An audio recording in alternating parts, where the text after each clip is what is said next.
Hello Moto GP fans, welcome back to DAZN GP today. Despite securing third place in the latest race, Marc Márquez's reaction was anything but jubilant. With a serious expression and blunt commentary, especially regarding the red flag that played a pivotal role in his podium finish. While he acknowledged the role of luck, he couldn't hide his self-criticism after a crash that severely impacted his race. But as always, Marquez found a way to reflect on the positives, including his fierce battle with Franco Morbidelli in the final laps. Sunday's main event at Silverstone didn't just bring excitement, it also stirred up social media controversy. A chaotic start triggered a red flag and immediate debate about who it favored. With Alex and Marc Márquez both involved in the early crash, fans questioned whether they unfairly benefited from the restart procedure. But as it turns out, the FIM rulebook was clear, and on their side. Silverstone's main event served up drama from the drop of the lights, red flags, crashes, and tactical intrigue. Yet it was Marc Márquez who again found himself celebrating. KTM ambassador Dani Pedrosa broke down Sunday's Grand Prix on DAZN, highlighting Aprilia's timely win, Fabio Quartararo's misfortune, and the Marquez brothers' resilience amidst chaos. Yamaha's technical gremlins weren't done after Fabio Quartararo's heartbreak at Silverstone. Alex Rins endured the same fate. The Spaniard limped home in 13th, dealing with cold tires, near misses, and a critical rear device failure that's raising alarm bells inside the Yamaha garage. Don't forget to click subscribe button and the bell icon for MotoGP news update.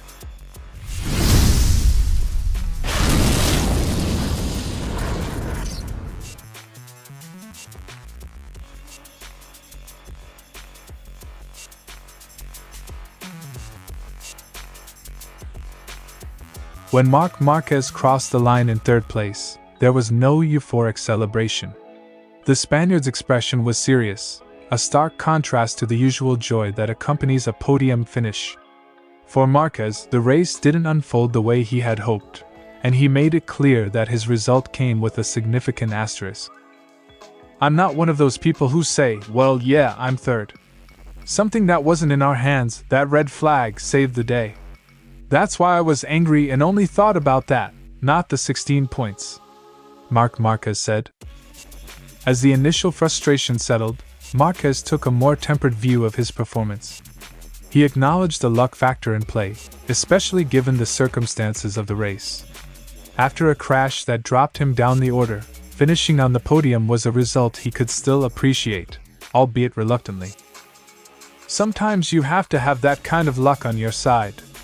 On a circuit where we came with the mentality of losing as few points as possible, like in Qatar, we got two more than our main rivals for the championship. The race took a turn for the worse for Márquez when he crashed, relegating him to 9th place.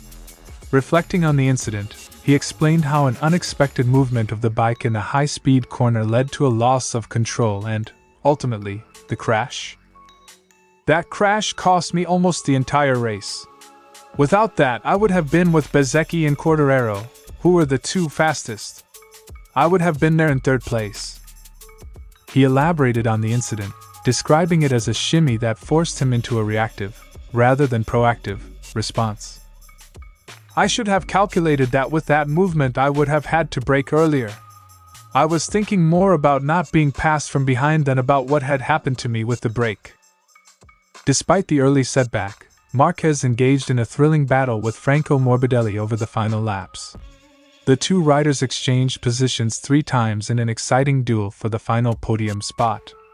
Márquez, while laughing at the intense battle, admitted that he started to struggle towards the end. "We passed each other 3 times. I had it more or less under control until there were 2 laps left, when I started to suffer a lot. I almost went left again in a gust of wind." Wind was a constant factor throughout the weekend, and Márquez reflected on how it played into his race. While he admitted the wind made things tricky, he also took responsibility for his crash, stressing that he should have been more cautious. "Today, you could have accidentally crashed in a gust of wind, because there wasn't much grip on the track. I should have been more cautious. I always try not to say it was windy. The wind is there for everyone. I should have calculated that wind better or been more cautious." The paddock was also abuzz with rumors surrounding Jorge Martin's potential move away from Aprilia. Marquez, however, chose to remain neutral on the matter, deflecting the topic with diplomacy. "What Martin said yesterday, which they told me, he or his team has to speak out and clarify the case." On the technical side, Marquez explained the challenges posed by the circuit and how his team worked to adapt. While no radical improvements were found, he noted that the adjustments helped him feel more comfortable in the race. "This track always has a lot of movement going into corners, there wasn't much grip. I had more scares than usual, and we worked with the team to find a solution." Marc Márquez's third-place finish at Silverstone was a complex mix of frustration and opportunity. Despite the crash, the wind, and the tactical challenges, he left with valuable points. And as always, he turned self-criticism into motivation, proving once again why he remains one of Moto GP's most resilient champions. As the lights went out at Silverstone, the race quickly descended into chaos. Just a few corners into the opening lap, several riders went down, including Marc and Alex Marquez, Espargaro, and Franco Morbidelli. The conditions caught everyone off guard, but within seconds, the red flag waved and riders were called back to pit lane. The initial suspicion? That Marc's crash had triggered the stoppage. But the real reason soon emerged. Oil on the track, left behind by Morbidelli's bike, posed a safety risk and demanded immediate cleanup. While fans debated online, the officials turned to the FIM's Article 1.26. According to the regulation, if a red flag is waved in the first 3 laps, the grid for the restart must revert to the original starting order. That meant both Marquez brothers, Alex in P2 and Marc in P4, were allowed to resume from their original positions, despite crashing moments earlier. Had the incident occurred after the first 3 laps, the new grid would have been based on the last full crossing of the finish line. But in this case, the early nature of the stoppage meant that the Marquezes and other crashers essentially got a reset. Fans took to social media with split opinions. Some accused the red flag procedure of favoring the Marquez brothers. Others pointed out the timing was purely procedural, not preferential. The fact remains, the rule was applied exactly as written. Key point. The red flag was not for Marc's crash, but for Morbidelli's oil spill. It was sheer coincidence that Marc's incident occurred moments before the flag wave. After the oil was cleared and safety confirmed, the race restarted, this time shortened to 19 laps. All 4 riders who had gone down, including the 2 Marquez brothers, were able to take part in the second start. While certainly shaken, they made full use of the restart, with Marc eventually fighting back to finish on the podium. While some fans may still question the optics of the incident, the facts are straightforward. The Marquez brothers didn't bend the rules. They benefited from them.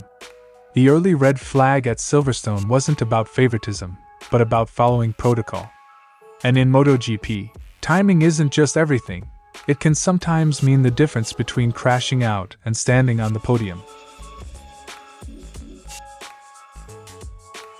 The opening laps saw Alex Marquez, Marc Márquez, Espargaro, and Franco Morbidelli all crash as the gusty, slick track conditions took riders by surprise.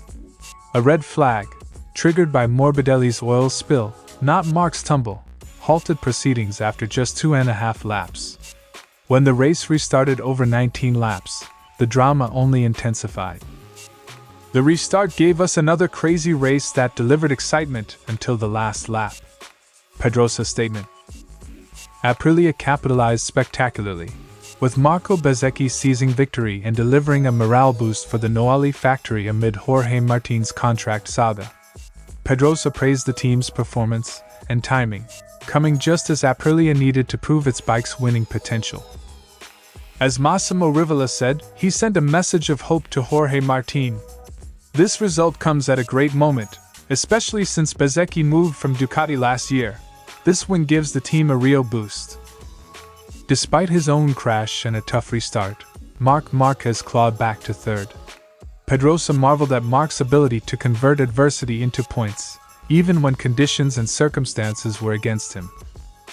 With gusts like that and little grip, Marc still ends up on the podium on one of the worst days of the year. How do you beat someone who does that? That's Marc's virtue. He's always improving.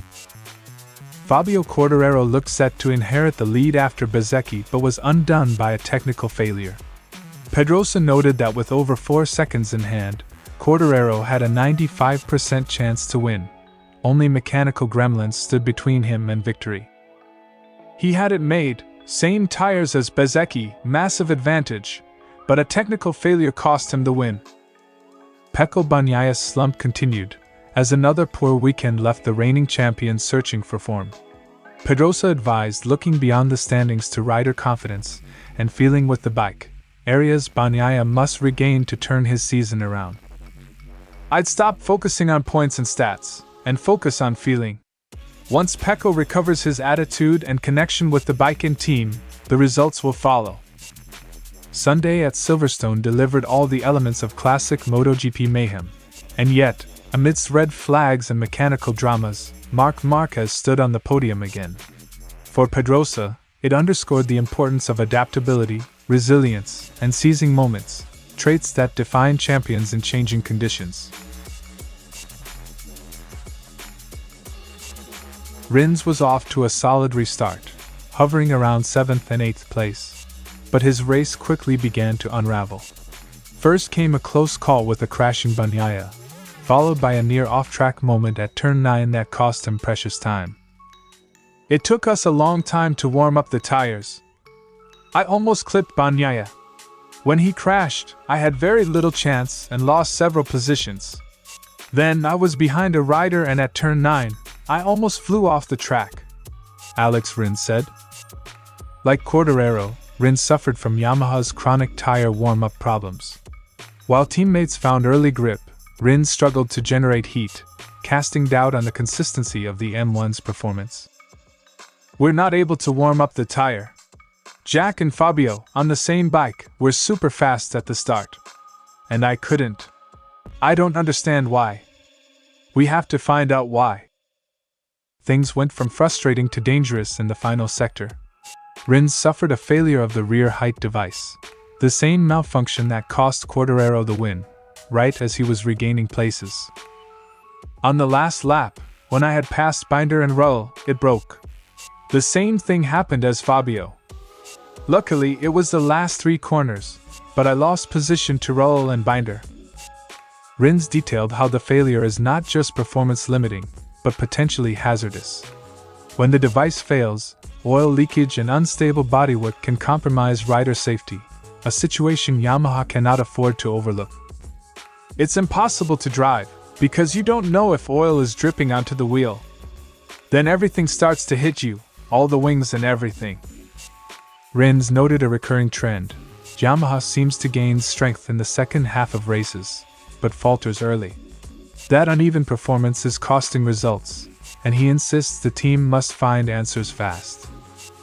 We've had several races where, from the middle to the end, we've had the pace of the frontrunners, but we need to understand why we can't start strong. While Quartararo's heartbreak made headlines, Rins' ride tells the same story. Yamaha's M1 is fast when it works, but too often, it doesn't. With device failures now hitting both riders and tire temperature woes persisting, the Japanese team faces a growing technical crisis. Thanks for watching DAZN GP today, and this is your Moto GP news update. And see you next time!